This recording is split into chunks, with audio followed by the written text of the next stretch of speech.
the lecture.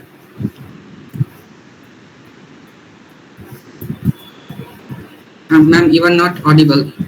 Please unmute your mic. Okay, so sorry, I thought I was muted from your side. Yes, of course, we can start with the lecture right away. And thank you very much. I thank the organizers for inviting me and taking interest in the topic. So I won't take much time. I hope students have joined already. And as I might have a problem in presenting. I'll just check because I had a problem in the morning. So I'm not very sure if I will be able to present. So if there is a difficulty, I can then share it with Rakhi, my PPT. But please let me check. Please let me check. Okay, ma'am. So at first, so it is enabled, right? My screen sharing is yes, ma'am. Right. Okay. Okay, ma'am. At first, I'm giving a brief introduction, and after that, right. Good evening and namaskar to everyone. I'm Dipto Jha from Voices of the Periphery. It is our great honor to welcome you all to this lecture that is entitled as The Patriarchal Norms and the Medieval State in North India, Protection and Control over Women. Today we have the privilege to hear from Professor Shadab Bano. Professor Bano is a professor at the Department of History at Aligarh Muslim University.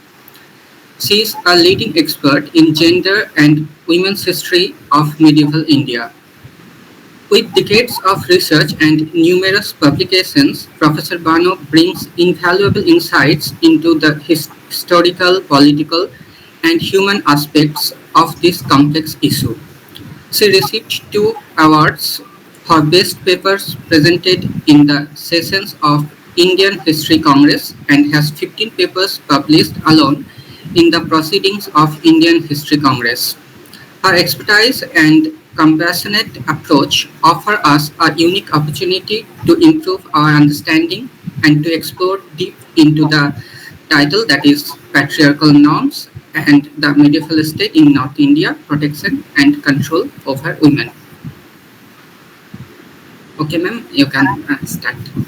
Thank you, Dipta, for such kind words and a beautiful introduction. I hope you'll find the lecture worthwhile and interesting. This is a topic very close to my heart, and it has been over quite some time, for almost decades, that I've been looking into gender and women's history. And just a quick, a very brief issues in the historiography of gender, which I think you should know, the student should be aware of, is especially when we are speaking of medieval gender historiography, is the kind of neglect to ordinary women's lives, and we know very little of the gender relations when we speak of the normal social, familial life of the people and of the ordinary cultures. Mainly the royal harem has dominated, and we look into the problems and the issues of the gender historiography that had actually quite it had quite stunted our views. It had quite our view of the patriarchy of the past has been somewhat very blurred because of a very very biased, very stereotypical kind of approach to gender in our historiography. Right, so I begin with presenting my slides so that I can focus on the topic of patriarchal norms. And when we are speaking of patriarchal norms, I will be also speaking of not only the norms, but the actual kind of force that was also used to keep women in control, and then what was the state's attitude and policies towards women. Quickly to my slides. I'm presenting.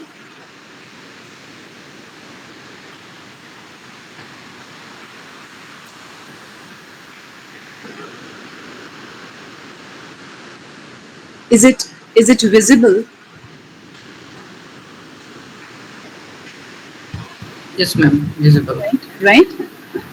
So when we are speaking of patriarchal norms in medieval times, um, um, I'm sure many of us already know a lot about women and gender in medieval India, and we already are so much uh, quite of bombarded with the views about the medieval state already on account of a very biased historiography in which the pre-modern Muslim monarchies and the Muslim state, the Muslim and the Hindu, the kind of historiography that has been written in colonial times, it had already caricatured medieval state, and it had also caricatured kind of what we think of patriarchy or what we think of women's condition or women's status, because you see that had been the kind of a very strong discourse uh,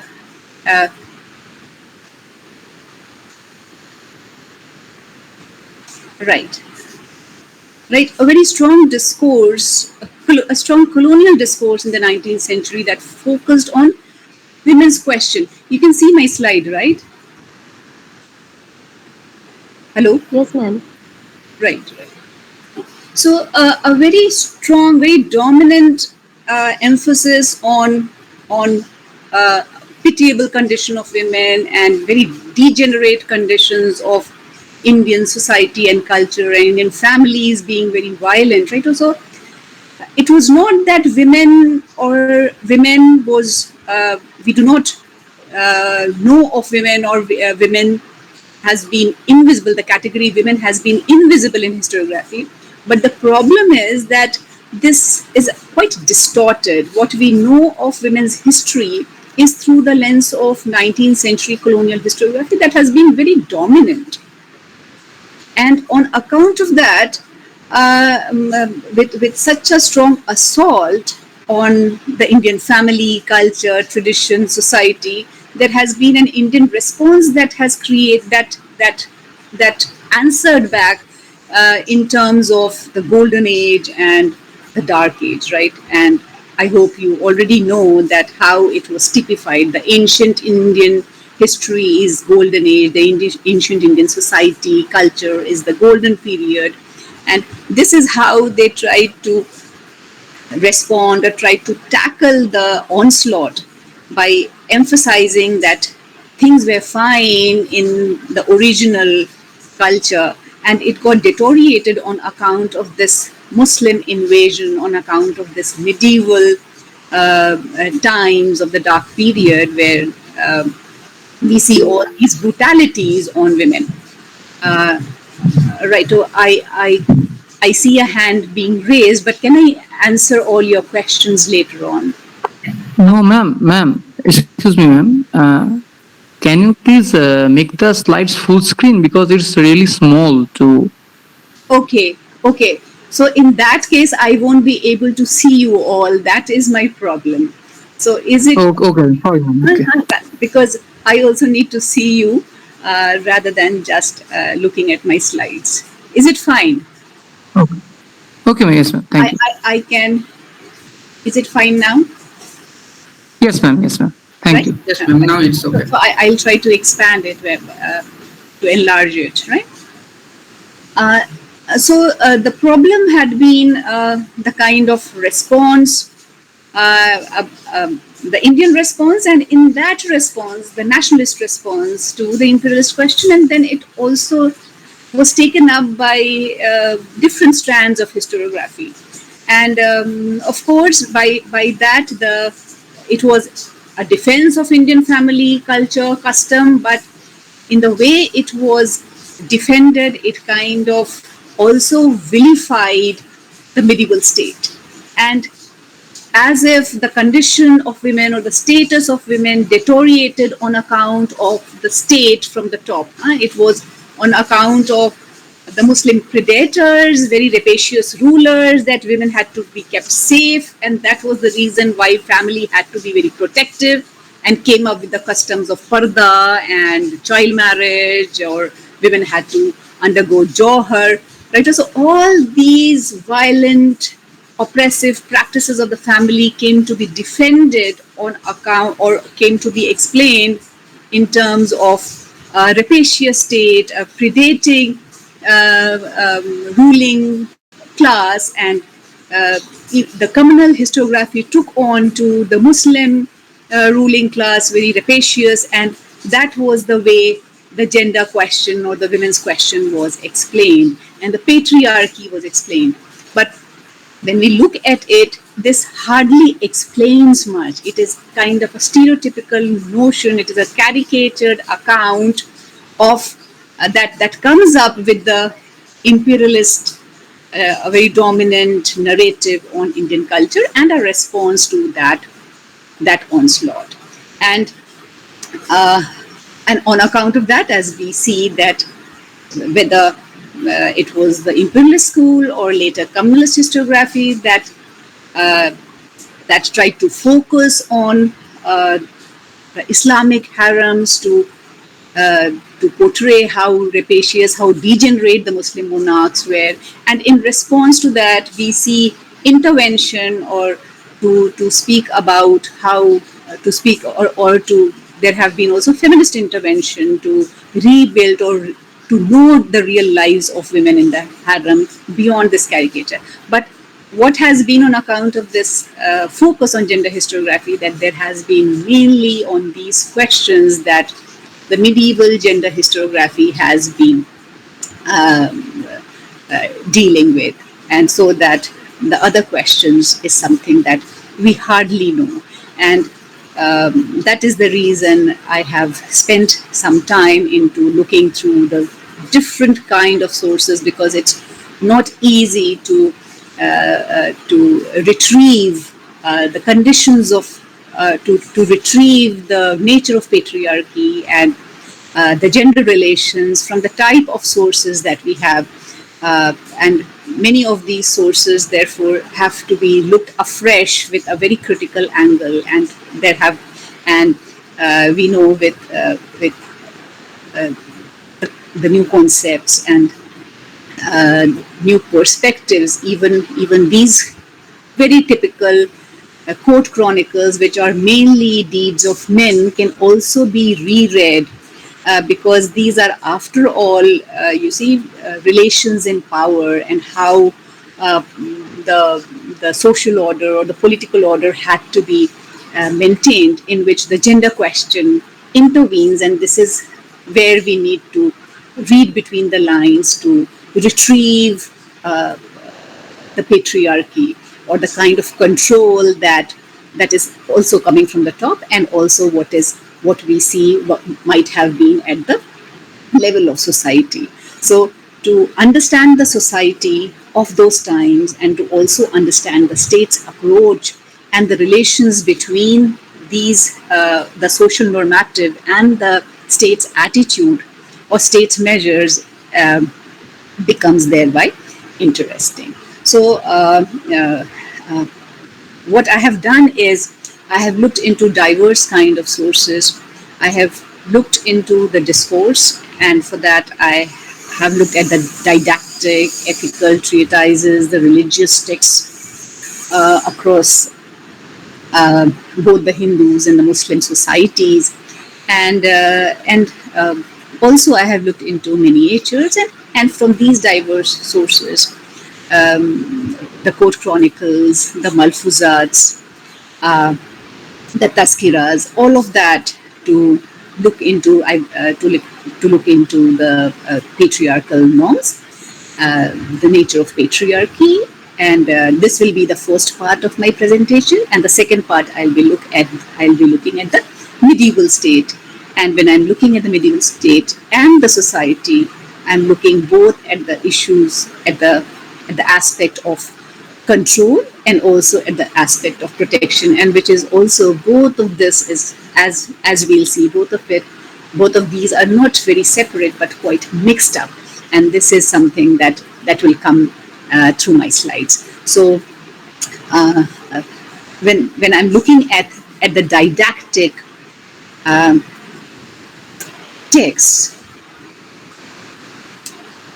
you can see that these are really interesting texts. Nasruddin Tusi's Akhlaq-e-Nasiri.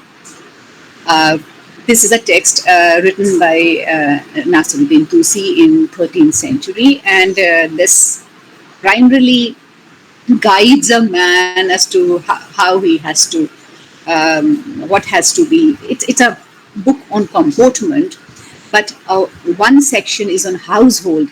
And in the household, of course, woman is not at the center of household. The man is at the center of the household. And this chapter then has a subsection on concerning the chastisement and regulation of wives. As it is important to train children, there is a section on how to deal with children, how to train children, and one very specific chapter on chastisement of women. Right? So these does inform as to what are the expectations for women, how to control women. Similarly, and what is interesting is that the similar kind of advices and prescriptions follows in different texts. So these texts are almost in conversation to each other, even though these are, the other one is written later, Yusuf Gada's Profile Nasai, in which again he is speaking of how to ensure wives' obedience, how to make her obedient, how and for that there is a prescription how virgins should be, or younger women should be, men should marry younger women so that she could serve as a mistress and she can be a maid servant, totally subservient to the husband, right? So that she could take up the husband's temper, right? So a kind of a justification, kind of a rationale for men to be tough. A, B, C, D. Excuse me, is it fine? Can you hear me? Right. So we see very strong prescriptions on how to keep control over women. And then we have this Islamic Sharia, which very specifically speaks on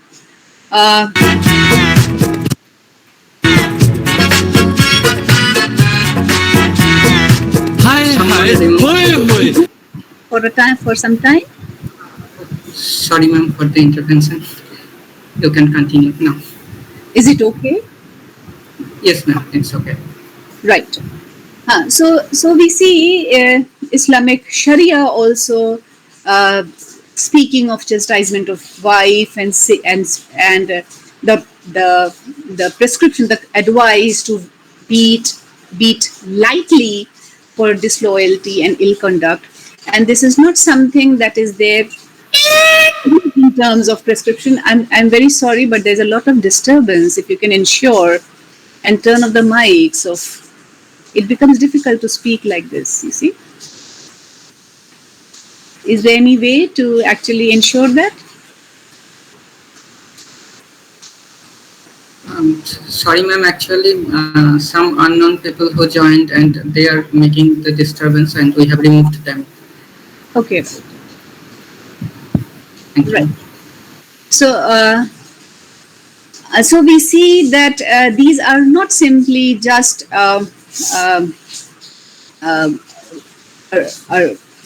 writings in treatises, but these treatises are widely circulated, read, and also had an impact. So that we see that the reference to punishments, these keep recurring and almost reiterated.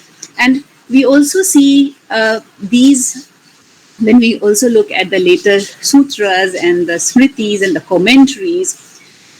Even they keep on being reiterated, and till the 18th century we see Triyambaka's Stridharm Paddhati speaking about those stories from the epic Ramayana and Mahabharata and how women need to be controlled, and what, and right, and the categories of who is an ideal woman and a chaste woman, and what is, and who is a deviant woman, and kind of a punishment to the deviant women. So the we see that normative being kind of evolved through over the time, and almost the provisions of the advice, these keep on being reiterated.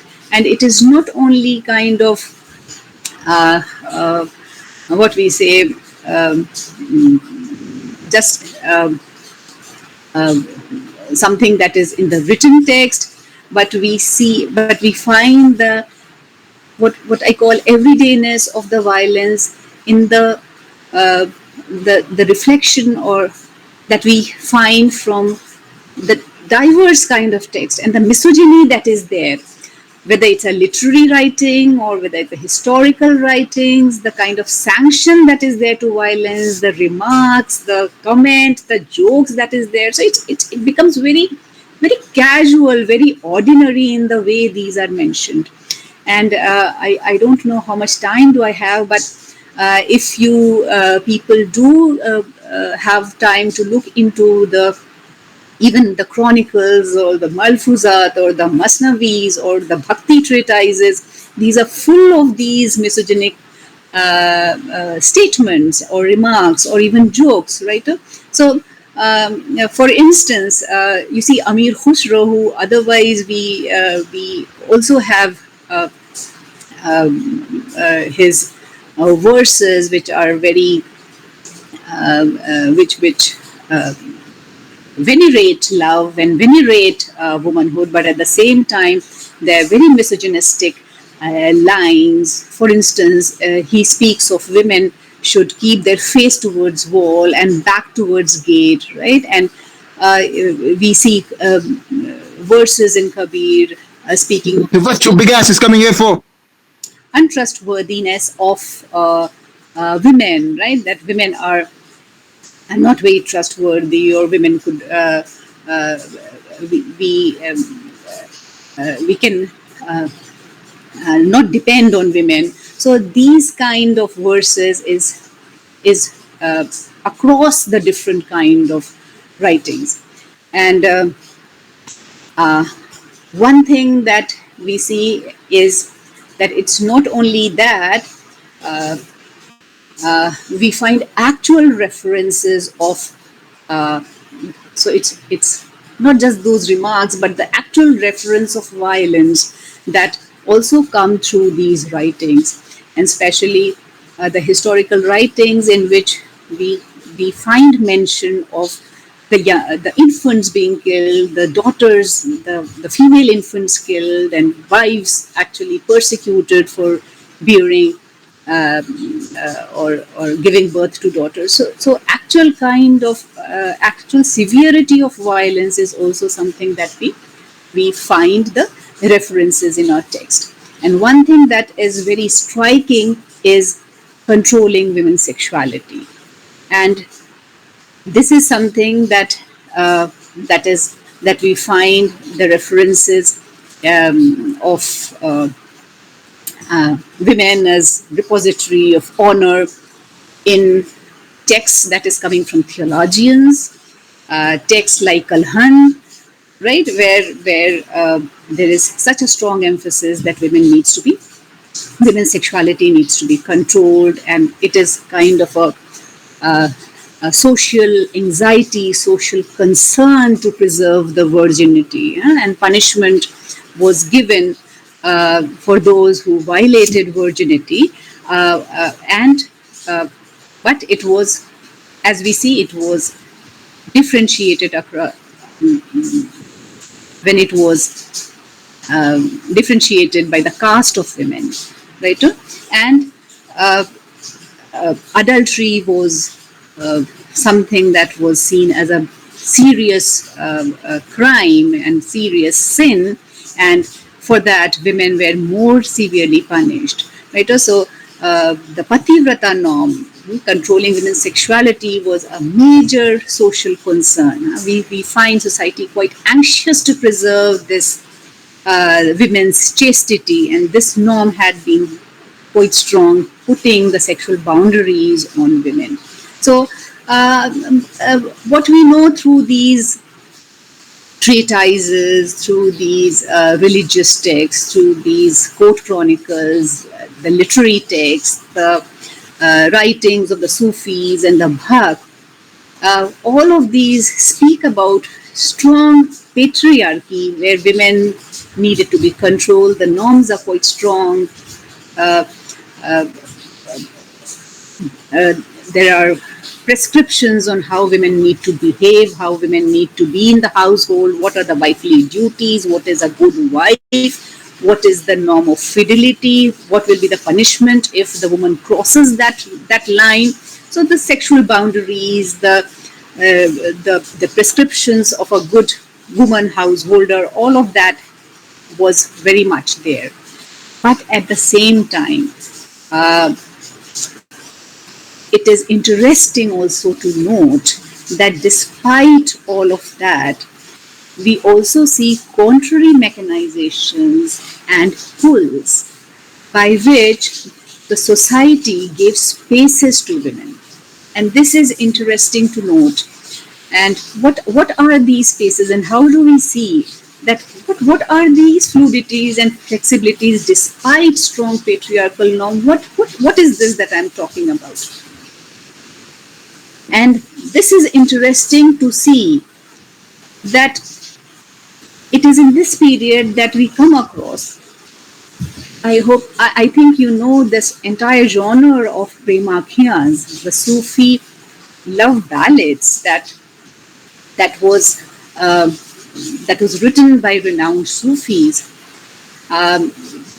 like Mulla Daud's Chandayan or Jayasi's Padmavat. Can you see this slide? Is it Yes, ma'am.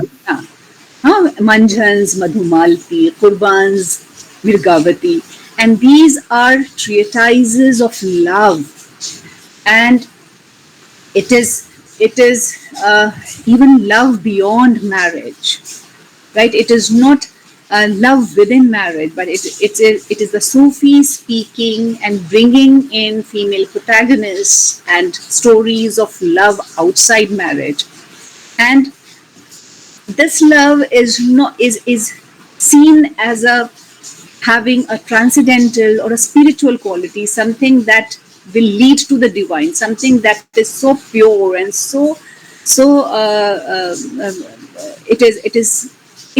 is the medium to reach the divinity, right? Or something, and this is what the Sufi is preaching in his khanka.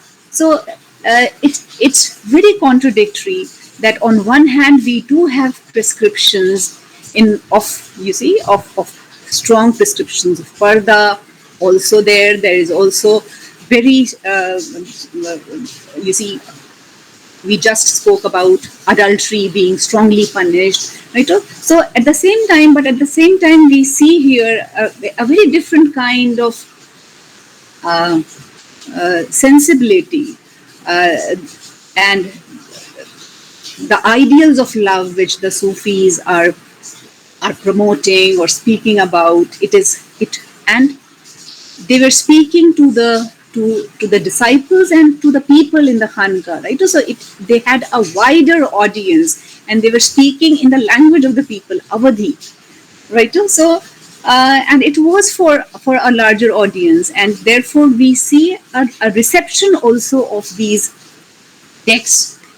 And besides these writings by Sufi, we interesting have theologians' accounts, and I'll bring the instance of Rizqullah Mushtaqi's Waqiyat-e Mushtaqi. This is a very interesting account in which it is a political account of different rulers in the 15th century. And also in the 16th century. And here we have the anecdotes of love stories in between.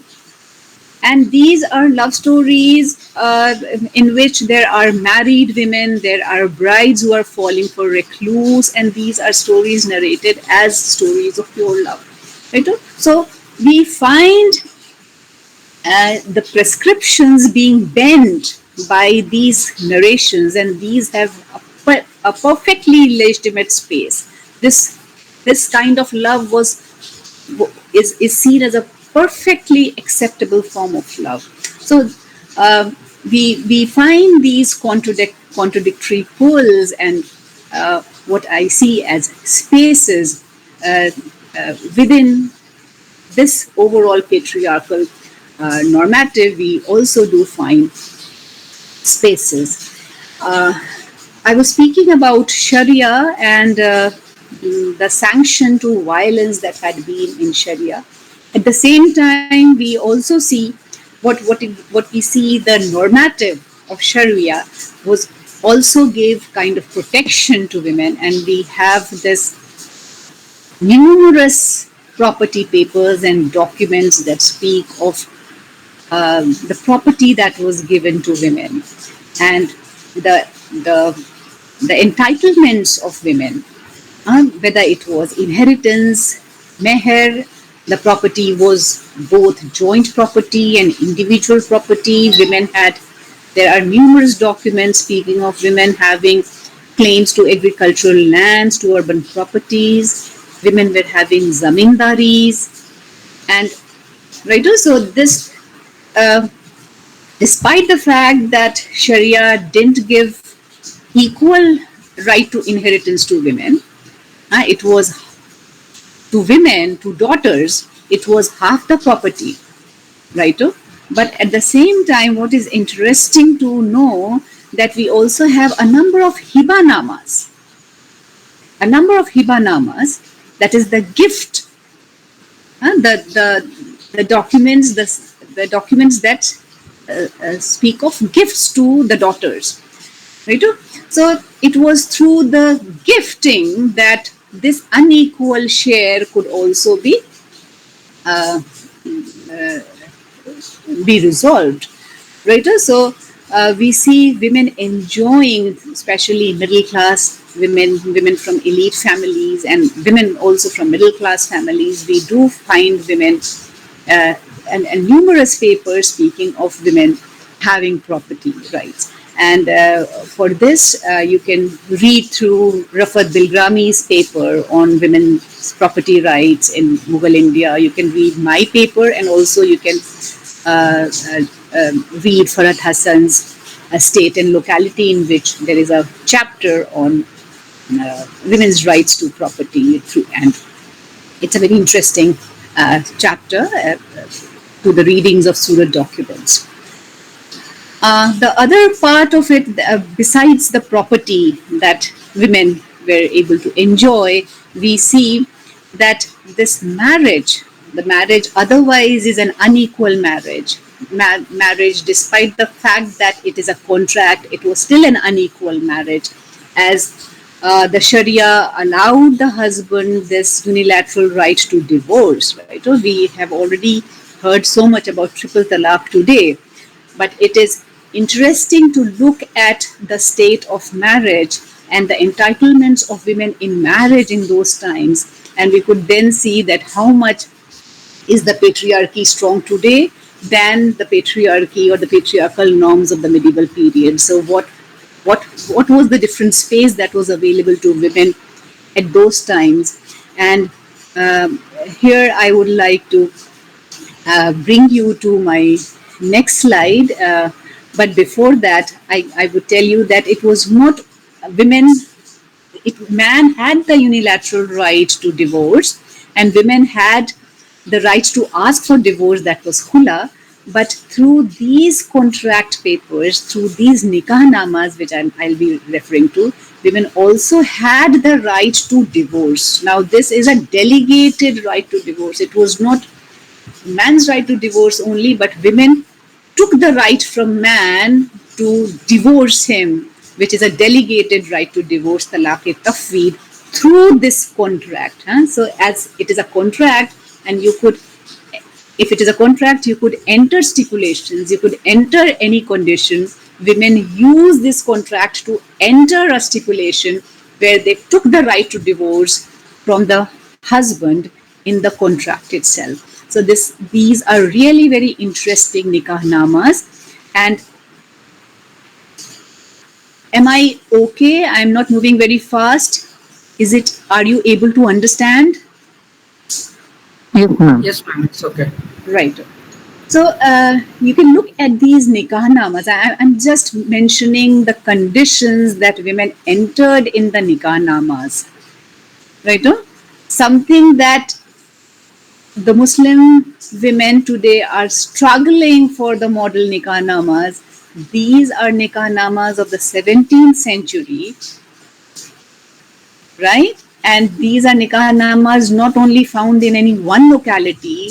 This is a nikahnama that is found across the Mughal empire. It is there in the administrative manual also. Just look at the 4 conditions that is there in these nikahnamas, the conditions that women or the society had women enter these conditions, in which you can see that the man was not to take a second wife, right? So the provision in Sharia for polygamy is something that gets removed by this clause. He could not beat his wife so severely to leave bruises on her body, right? So here is some check on the violent thrashing, something that is again sanctioned by Sharia, right? So there is a clause within Sharia of being a contract that the women have been able to manipulate it, or may have been able to insert these conditions so that their conditions in marriage improve. Right? There is the third provision is to provide maintenance to her. And the fourth is that the husband could not keep a slave girl or a concubine. Right? So the provision of concubinage or polygamy or whatever is the disparity that women faced in marriage is something that could be resolved through the conditions in the nikahnamas. So we see these spaces available, we see these protection available, the social protection available to the women, despite very strong control and a normative which keeps a strong control, and also the other ways in which we see punishments also inflicted to women, but at the same time we see the fluidities and flexibilities. And in such a society, and we also come across revenge stories of revenge by women, the resistance by women, right? So it is not only society protecting women too are claiming agency, women too have agency, and we have these instances and the stories of women eloping, or women, you see the different love stories in which women exercise their agencies, and also women punishing their lover, punishing their husbands who have been brutal to him, punishing their lovers who have cheated them, right? So these are interesting stories. I don't know whether I have time to speak about it. Just one story is of a woman, not a story but a small reference of a woman who was violently thrashed by her husband. She took her revenge by informing her husband's employer, that he was plotting a treachery against him, and in this way she had her husband killed by his employer, right? So through that she had her revenge. So these kind of resistance stories, revenge stories for when they were being punished or if they had faced violence is also that is forthcoming, and which we need to also keep into account when we are looking at the when we're looking at the social norms on one hand, but at the same time we also see women's agency. How are women resisting these strong norms, right? I now move to the second part of my presentation. I'll have to go quickly with this, and this is the state, the medieval state. Now, despite the fact that we have been so much colored, we already have a very colored view, very caricatured view of the medieval state.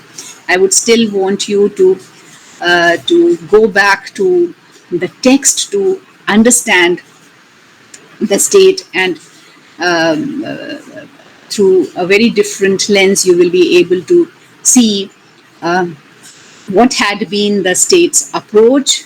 And here we see that state, at the same time, it was enforcing the patriarchal norms of the society, and this was it was doing in order to have that claim to power for establishing a good moral order, right? So a state becomes powerful, right, if it claims, or if it tries to if it projects itself as a morally good rule, and for that it enforces the patriarchal norms, it sides with the patriarchy, it sides with the families and the kinship that keeps strong control over women, right? And so we see the states under the sultans of Delhi uh, punishing, very strong punishments, executions for adultery,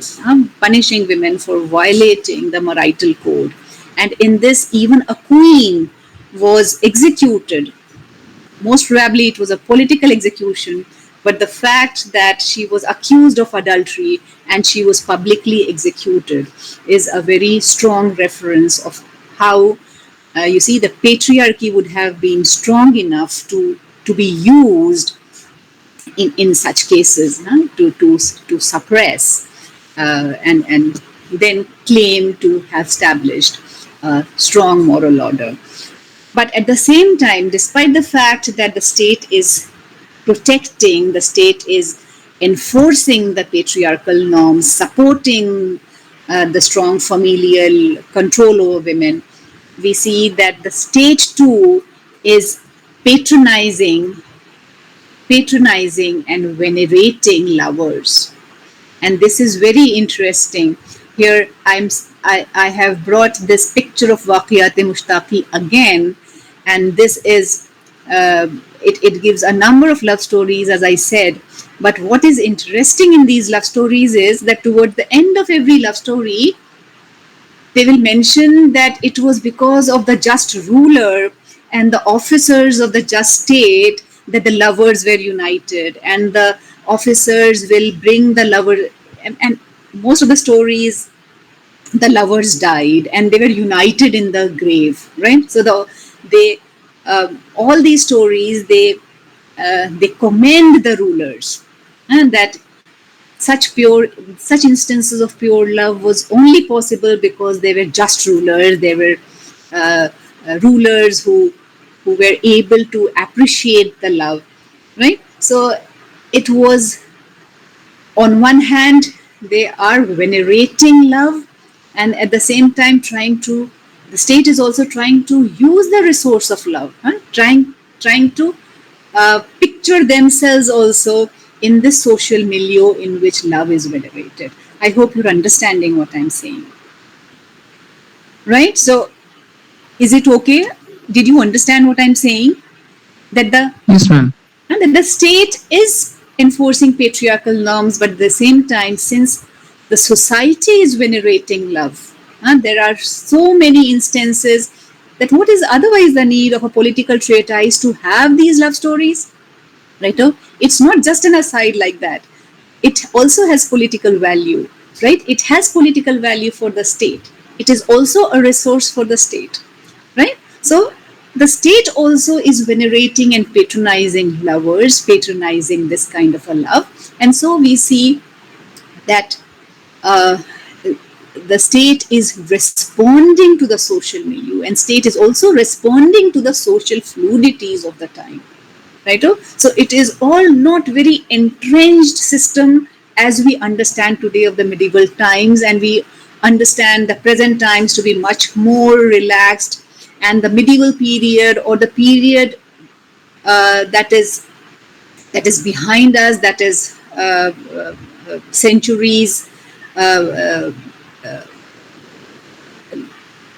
the period that has lapsed uh, behind as a period that is more oppressive or restrictive, and thinking that we perhaps have become much more, we have progressed much. But when we look at these instances, we find much more fluidities and flexibilities in our social milieu. And the state also is very careful to use this kind of fluidity, this kind of a resource that is available in the social milieu, right?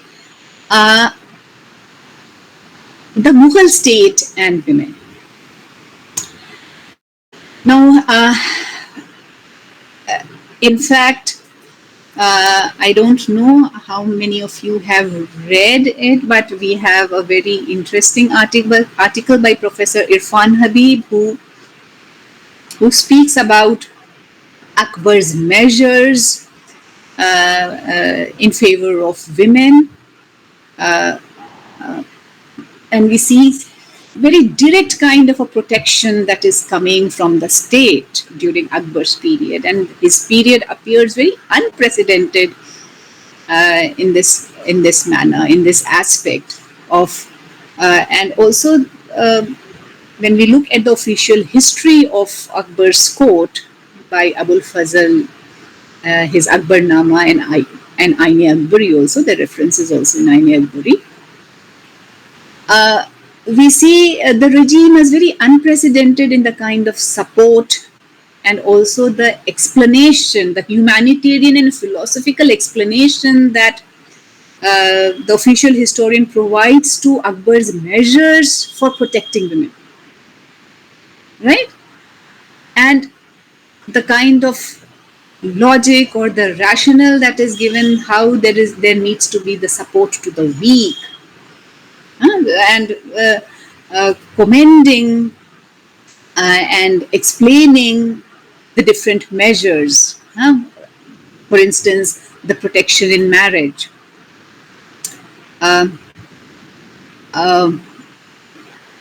We have already seen the Nikahnamas speaking against polygamy.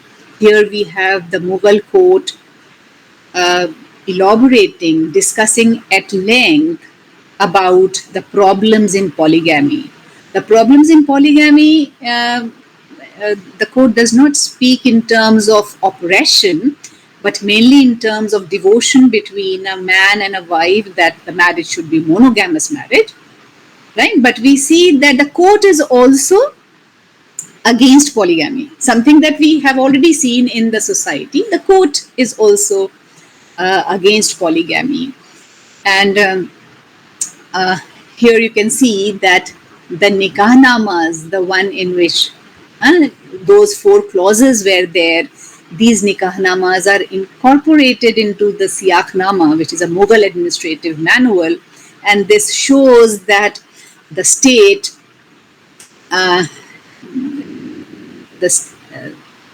the state is very mindful of. It is something that is incorporated in the administrative manual. It is something that will be enforced. Similarly, the court spoke for greater inheritance to women, right? And it also spoke against child marriage.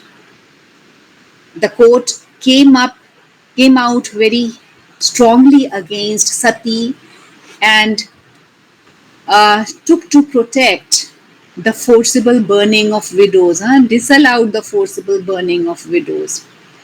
The court also ordered against enslavement of women and children. And in all this, very humanitarian explanation is offered as to why should women and children suffer on account of crimes of their men, right? So the state, in giving protection to women, is also portraying itself as a just and human rule. Right? So it is by protecting women, they are responding to the social milieu. It is already there, as we have seen, right? It is there in the social milieu. The state, by protecting women, right? And we see the series of and all these measures in which the state takes very actively and very vocally, it speaks about why there is a need to protect women, right? Very mindful of protecting the weak, protecting the women, right? And a very paternalistic, very protective attitude is something that we find in these measures from the Mughal court. But at the same time, and please pay attention on this, that we see a very strong protection from the Mughal court, and this is something that is seen as a good, benevolent rule, a just rule. But all this protection is within socially accepted forms of control, right? The state offers protection, but is very careful in intervening, and especially it takes the family's rights to arrange marriage for their daughters. It is the family's rights to arrange matters for their daughters, and the state acknowledges this right of the family and therefore intervenes in these cases very cautiously. I hope you're understanding what I'm saying. All this protection comes with a caution, right? Oh, whether it is okay to intervene, it does not intervene in the family's rights over the daughters, over the women, right? And we find the state in full support of the family's control over women, and we find number of such references in which the references of honor killing, in which the family kill the daughter or the woman or the wife to save the honor of the family, right? Or a husband killing his wife as he caught her with a lover, or a brother killing her sister as he found with you see, a eunuch lover, and this is a reference from the court. A woman with her eunuch lover was killed by the brother of the woman, and the court women and the eunuchs were not able to intervene. The Mughal court didn't do much on these matters, recognizing the family's rights over women, right? And we have travelers who are amazed by these instances, and they say that the state, rather than reprimanding, is commending. And these are rather commended. These are not punished matters, and they find it very strange as to how this is possible. But what I'm saying is that the family's control over women was something that was accepted, something that was recognized by the state. State would intervene very carefully, right? And the other aspect of it was a clear-cut, very official, very clear-cut construction of the category of the good woman and the bad woman. You see, the kind of understanding that we also have seen in the didactic text, a very active, you see, construction of the good, wifely, devoted woman and the wicked, corruptible homebreakers. And you can see these painting, a very famous painting by Miskeen, in which the lower picture you can see. Let me enlarge it a bit. Can you see this now? There is a Yes, ma'am. ruckus. There is a ruckus in this family as the husband comes to know about the affair of his wife, right? And the upper slide shows the woman furtively going to meet her lover, and if you can see this part, where a tiger tears this woman, right? And this is described as something good that had happened, and the woman ultimately got the lesson. She was finally killed by the tiger, right? So we see that there is a hostility and aversion to adulterous wife, and this is very clear in the writings at the court, writings in the ruling circles. Just a second.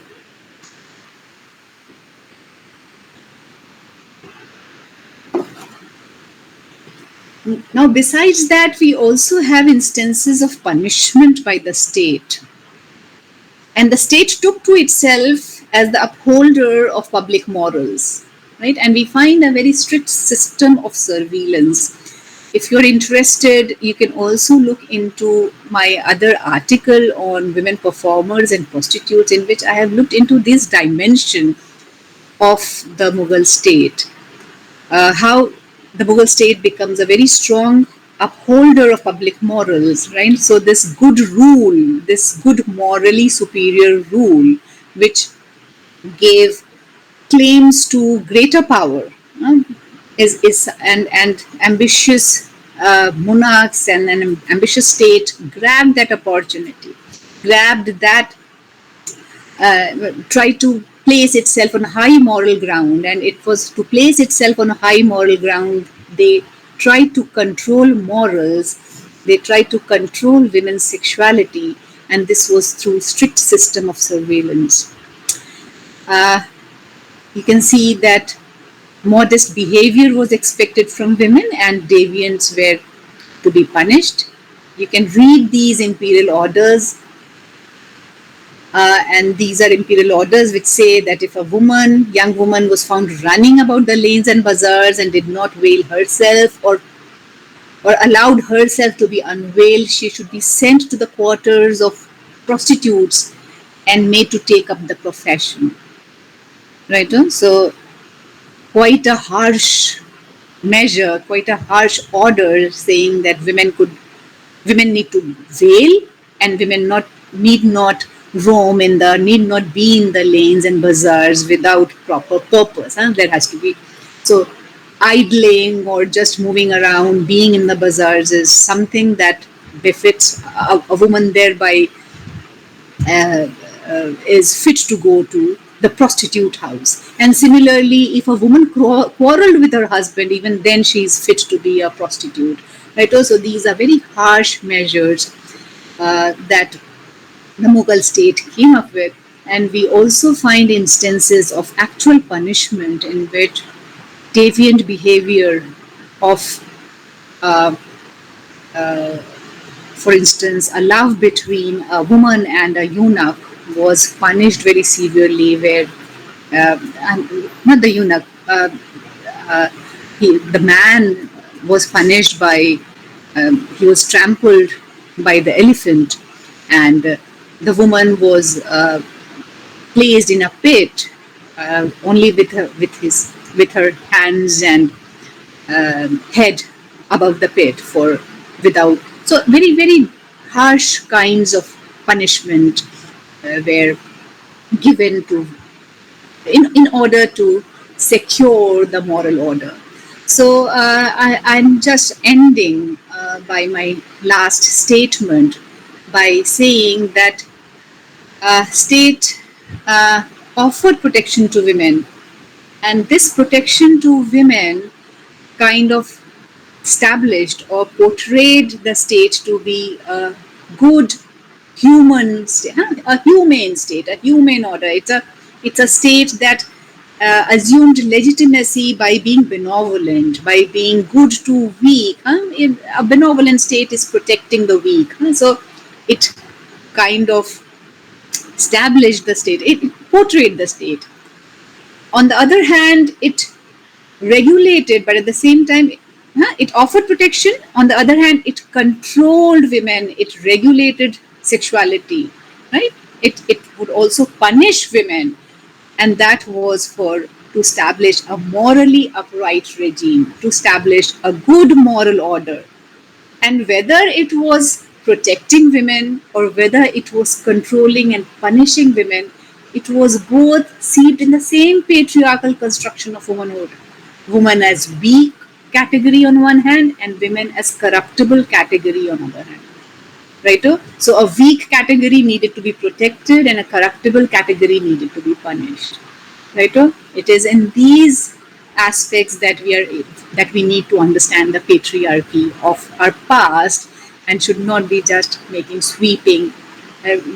We need to move beyond that very strong dominant discourse that still has our hold on us. So I hope you were able to understand the nuances or the different aspects that was taken up. Right, I finished. Thank you very much. Thank you so much, ma'am. Thank you for this beautiful lecture that revealed the actual condition of women in the medieval state in North India. And now I would like to request the audiences, if they have some questions regarding these lectures, they can unmute themselves and ask the questions.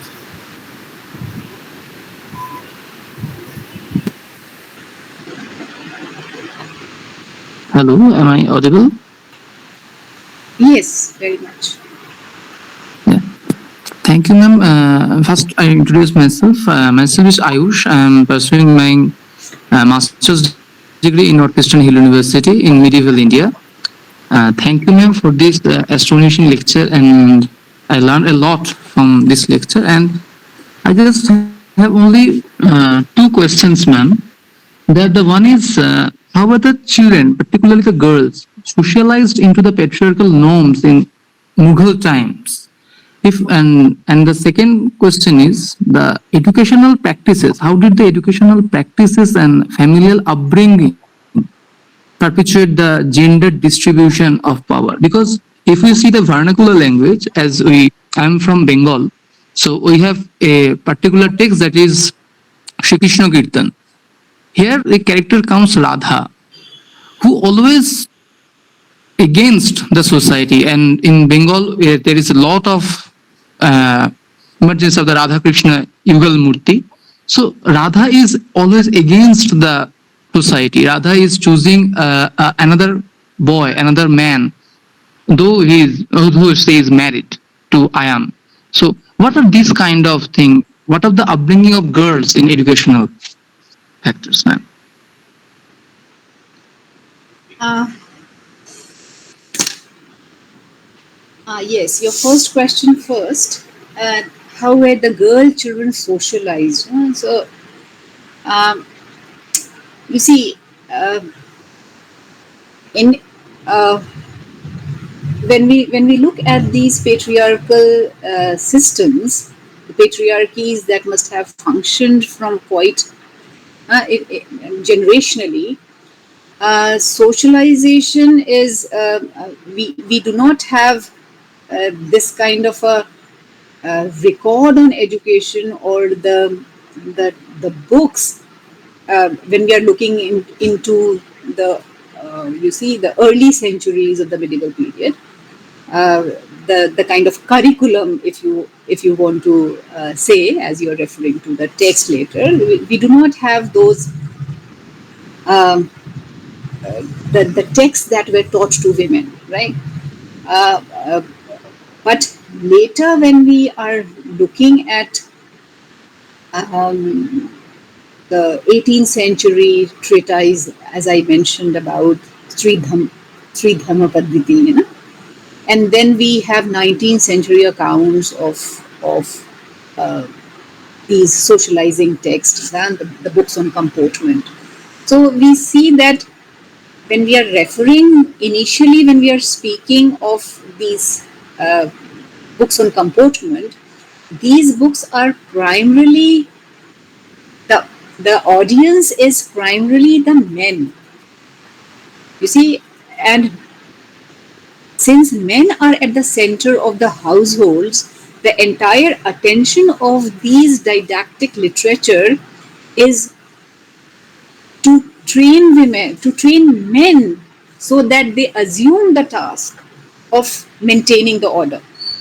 Right? So it's not the women who are responsible for the household, or they are not to be trained in that, how they are going to assume their tasks in the household. Rather, men are trained how will they make the women assume the task.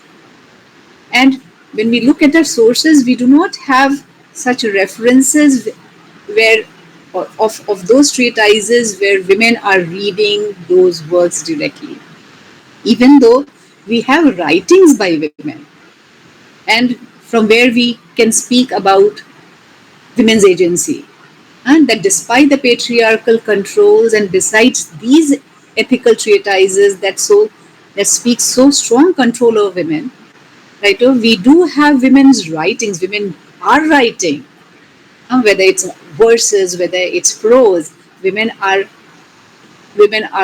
writing of uh, of their pursuits, of their concerns, which appears very different and distinct from the ethical treatises, from what comes through the ethical treatises. Did I answer your first question?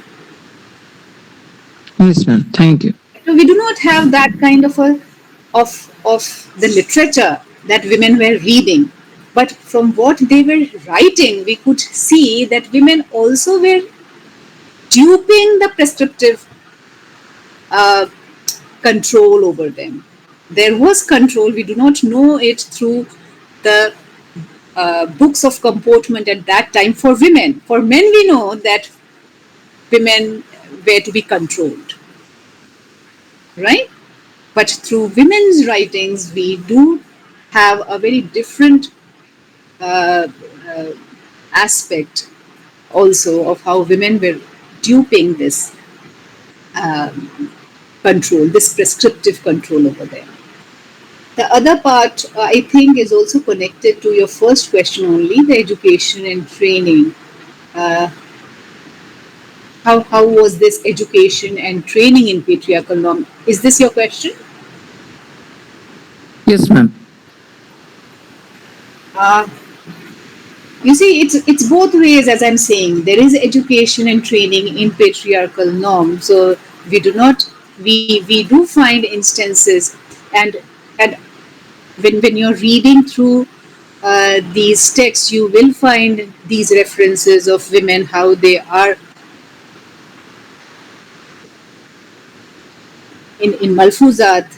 Sufis, for instance, are commending women who are very devoted, commending women who are serving, who are uh, into devoted service, right? So that kind of a veneration of women who are obedient, women who are devoted, women who are loyal, right? So uh, we know through these writings of how the veneration would have been for women, that would have motivated women kind of. So in the households, women were expected to do things and women were doing those things. But at the same time, uh, despite all this veneration, all this training, all this education of women in the patriarchal norms, we do find that women were not always abiding. We have seen the resistance stories. We also know of the spaces that women were using, women were enjoying, right? And also the fact that the patriarchal norm, what kind of a norm do we understand? The norms are strong when we are reading the didactic text. But when we look at the different references that are also available, we see that the treatise is there, the prescriptions are there, but the instances speak of a different society also. This is very interesting. You see, the Parda norm is also there. The norms of, you see, if there are prescriptions that women are not behaving properly, divorce them, right? But on the other hand, we also have nikah namas in which women are claiming the right to divorce, and they are not fearing so much about talaq. and they are fighting their cases in the court for divorcing their husbands. They don't want their husbands. Right? So this is a different kind of a society that we also need to understand. Right? So there are different. So what kind of a patriarchal norms? How much is the patriarchy strong on women when these spaces are also available? It speaks of a very fluid, flexible society, different fluidities of those periods, which we might, it will be difficult for us to understand, especially when we have so many, when there are very sharp, you see, even in the case of triple talaq, we have not been able to understand that this model nikah namas and these conditions, if these are entered, it can alter the thing so much. Right? So we do not have the space at the moment which the medieval women in the 17th century were able to enjoy. Right? So the treatise speaks something else. The Sharia also brings in the provision of polygamy, brings in the provisions of divorce, but the spaces were moderated. It was fluid.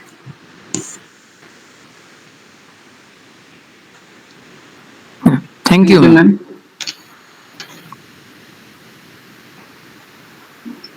Did anyone have questions from the audience?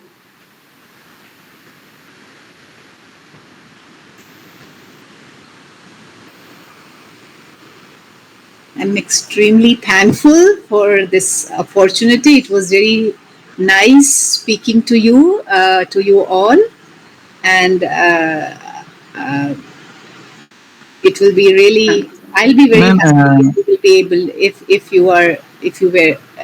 if you understood uh, the points that I was trying to make. Thank you very much. Ma'am, we are also very thankful to you. And as I'm personally from literature background, so the idea of patriarchy is introduced to me through literatures. And today I came to know about the historical aspects, and you gave lots of references. So I get enriched from your lecture. I hope it was not very heavy. And no, ma'am, I understand everything clearly. Right, I think Ayush has raised his yes, hand. We have a ma'am. Ma'am. Ma'am, actually, my Thank you, friend ma'am. Pallavi is also there, but he is do the recording part, so he has a question. So I will read out for him.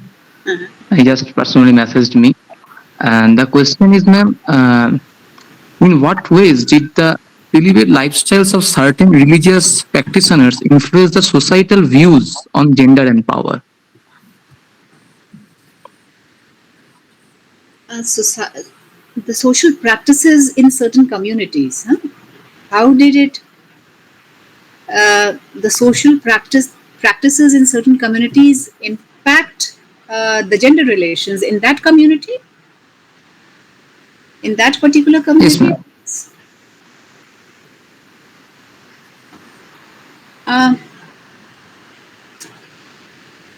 Uh, right. So I think this is the point I am making, that the social practices uh,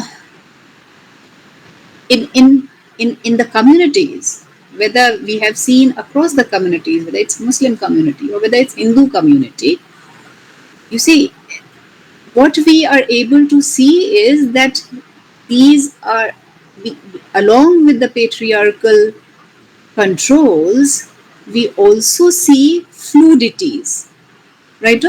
So whatever be the practices, whether it's controlling practices, the practices that are trying to fix boundaries on women, the different kinds of controls and different kinds of customs that are trying to uh, confine them, right? There is the the recent, the you see, post-imperialist, communalist historiography have tried to put a blame of that community impacting the customs on this community and this community impacting customs on that community. Now this is very, very awkward. This does not answer anything. You see, the patriarchies, these notions, these kinds of control is across communities, right? But at the same time, despite these controls and despite the restrictions, we also find fluidities even in all these communities, right? So it's not that one particular community has a certain restrictive culture while the other community is better off and may have greater freedoms. You see, let me uh, cite an instance of, you see, this Sharia provision of meher. You see, this is a provision of paying a dower to the bride at the marriage, right? This is a provision in Sharia in which this practice is in a Muslim community. But interestingly, you will see that even this custom is practiced also in the Hindu community, and Hindu women are also making claims to meher on the grounds of Sharia. So you see, even there is much sharing between the communities. The customs are being shared between the communities also. Are you understanding? Did you get my point? Right? So we do not see communities in isolation. There is a lot of interaction also between communities. The patriarchies, the restrictions also are pervasive. At the same time, the fluidities and you see, that is also, and the flexibility is also something that cuts across. And the fluidities, the social fluidities of this time is seen across the communities. Did I answer your question? Yeah, thank you, ma'am. Raki, you are raising your hand. Really, thank you, ma'am. And we are very sorry. Actually, in a previous lecture, when Sir Harvansh Mukhia said about the Ram Mandir issue, some people got violent and attacked us with some abusing words. And today also, when you mentioned the Ramcharitmanas, Right. so we are very sorry, ma'am. See, I see when I look at patriarchy, I see patriarchy across communities, and I can see it through all the different texts. Right. So you can see how the Islamic Sharia had been uh, uh, very. It brings in the very strong punishments, right? So it's not one text versus the other. This has been a kind of history that has created so much of hate, right? Across and this is not history actually. The kind of this biased communal historiography that one is doing, pitching one.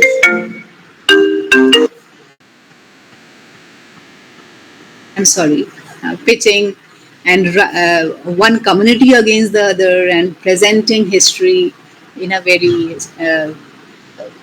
tainted way, right? So when you look at patriarchy, I don't think so that ancient texts. That was the context. You see, that was the context in which even today we have the nature of patriarchy changes. So the text will definitely reflect the patriarchy of those times, and those aspects will be there in the text. It will reflect. Right? Did I answer your question, Raki? Yes, ma'am. Thank you, ma'am. Thank you, ma'am. Thank you once again. And with this question, the question answer session ended here. It's a very And we are very grateful to you.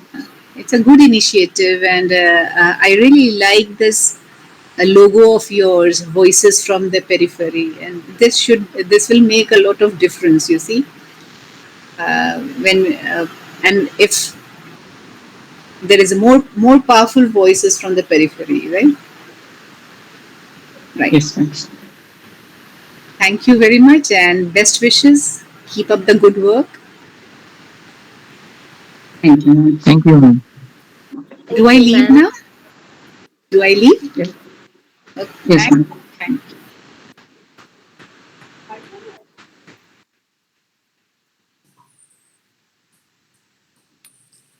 Zinc, এবার মালগুলোকে